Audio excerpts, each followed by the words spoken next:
Alright, ladies and gentlemen, Fab's in the house. And today we got the Spyderco Chaparral here with me for a quick review.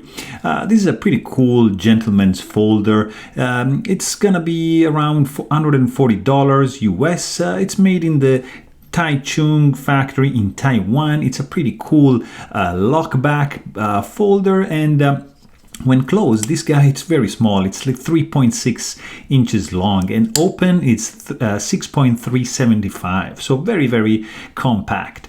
This version has carbon fiber scales with a pretty cool finish, as you can see both sides. Very, very nice. Couple liners, the lockback over here. The blade is a pretty cool drop point, 2-inch long blade made out of CTS XHP steel with a nice satin finish and a full flat grind. The sound it makes, it's this one. Very snappy. Not really loud, but pleasant to the ear. In the pocket, this is going to be super light. This is 2.5 ounces.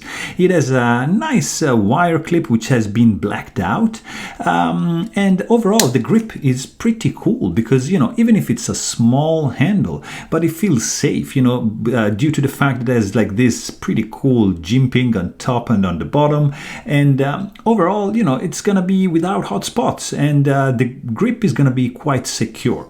It's a smooth knife when you open this guy, even if, you know, the speed, deployment speed is going to be on the slow side, but feels safe and smooth. So with a nice detent, it's running on washers, and you know, it's a very, very cool, thin and light gentleman folders.